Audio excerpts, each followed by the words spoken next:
जिस दिन करवा चौथ का व्रत था उन्होंने एक ट्वीट किया, I find it very regressive, यानी करवा चौथ का त्योहार उन्हें बहुत पिछड़ा लगता था। और उसके कुछ ही दिन बाद एक और पवित्र त्योहार पड़ा, रमजान, जिसमें उन्होंने लिखा happy Ramzan, keep feasting and fasting. आप सब प्रबुद्ध वर्ग के लोग हैं, सब पढ़े लिखे हैं। मैं एक बात आप सबसे पूछना चाहूंगी, एक संविधान, एक देश, एक चांद, दो धर्म, दो त्योहार, तो एक पिछड़ा और एक प्रगतिशील कैसे?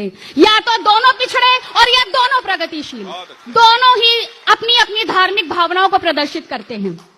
जब चौथ चंद्रमा अर्थहीन रूढ़िवादी पिछड़ा कहलाए, पर एक महीने की भूख प्यास उसी चांद से तय की जाए। अब चांद चंद्रमा के अंतर को, अब चांद और चंद्रमा के अंतर को दरकार है बस एक युक्ति की, और तुम कहते हो ये है आजादी अभिव्यक्ति की। बहुत अच्छे, वाह वाह। ओवैसी बोला पुलिस हटाओ, हिंदू को मरवा देंगे।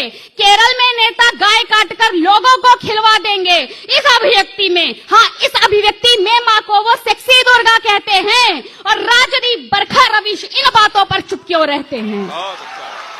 है दोष हमारा, है दोष हमारा, कमी है हमें संस्कार और भक्ति की, और तुम कहते हो ये है आजादी अभिव्यक्ति की। हो जनगण मन या वंदे मातरम, हर बात से तुमको दिक्कत है, और जो लहराए तिरंगा उसकी समझो आई शामत है। 26 जनवरी 2018 का दिन याद करिए। उत्तर प्रदेश के कासगंज में तिरंगा यात्रा निकाली गई, जिसमें हत्या कर दी गई चंदन गुप्ता नामक एक युवक की। ये कहा गया संवेदनशील इलाके से ऐसी यात्रा, मतलब तिरंगा यात्रा निकालने की और भारत माता की जय के नारे लगाने की आवश्यकता क्या थी? फिर से एक प्रश्न आप सबसे करती हूं, वो संवेदनशील इलाका था कहां पर? पाकिस्तान में, अफगानिस्तान में, इराक में, ईरान में, और भारत में रहते हुए यदि हम सब भारत माता की जय नहीं बोल सकते तो लानत है हम सबके भारतवासी होने पर। हो जनगण मन या वंदे मातरम, हर बात से तुमको दिक्कत है, और जो लहराए तिरंगा उसकी समझो आई शामत है। क्यों शोक मनाओगे उसका, वो कौन तुम्हारा लगता था? ना अखलाक, ना वेमुला, ना इशरत, ना अखलाक, ना वेमुला, ना इशरत, वो तो चंदन गुप्ता था। है नीति दोगली, है नीति दोगली, क्योंकि सब बात है वोट बैंक धन शक्ति की, और तुम, हाँ, तुम कहते हो ये है आजादी अभिव्यक्ति की। बहुत अच्छे।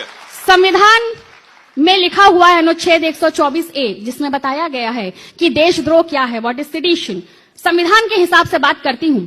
अनुच्छेद 124A मुंह खोल के सब कुछ कहता है कि देशद्रोह प्रस्तुतिकरण संकेतों में भी रहता है, जिससे स्वतंत्रता या संप्रभुता मेरे देश की आहत हो। है देशद्रोह वो शब्द सभी, चाहे लिखित में हो या मौखिक हो। अच्छा। बड़ी बुरी ये लत सबकी है, अरे बड़ी बुरी ये लत सबकी है देशद्रोह आसक्ति की, और तुम कहते हो ये है आजादी अभिव्यक्ति की। वाह वाह वाह। तो अब मुझसे सुनो, हाँ, अब मुझसे सुनो कि होती क्या असली आजादी अभिव्यक्ति की। जब सब मिलकर महिला शोषण उत्पीड़न पर आवाज उठाएं, जब सांझ ढले भी घर की बेटी घर को सकुशल वापस आए, वो होगी फिर बाबूजी असली आजादी अभिव्यक्ति की। जब जब नाग आतंकवाद का भारत में अपने फन फैलाए और उसे कुचलने हिंदू, मुस्लिम, सिख, ईसाई साथ में आए, वो होगी फिर बाबूजी असली आजादी अभिव्यक्ति की। जब भारत के टुकड़े करने वाले अपने टुकड़े गिन ना पाए, घर घर से अफजल लाने वाले पाकिस्तान में फेंके जाए, वो होगी फिर बाबूजी असली आजादी अभिव्यक्ति की। जब सरहद पर तैनात सिपाही गली का गुंडा ना कहलाए, और मरते दम तक उसकी बीवी हर साल करवा चौथ मनाए, वो होगी फिर बाबूजी असली आजादी अभिव्यक्ति की। जब कश्मीर से धारा 370 और 35 से हट जाए, और कश्मीर सहित पूरे भारत में बेखौफ मेरा तिरंगा लहराए, वो होगी फिर बाबूजी असली आजादी अभिव्यक्ति की। और कहे ऊर्जिता कविता मेरी जब देश के गद्दारों तक जाए, और सुन के इसे फिर राखे उनकी शर्म और आंसू से झुक जाए, वो होगी फिर बाबूजी असली आजादी अभिव्यक्ति की।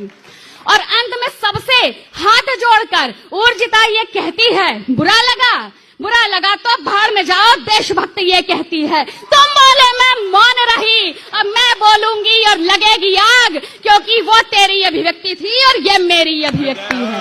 वो तेरी अभिव्यक्ति थी और ये मेरी अभिव्यक्ति है।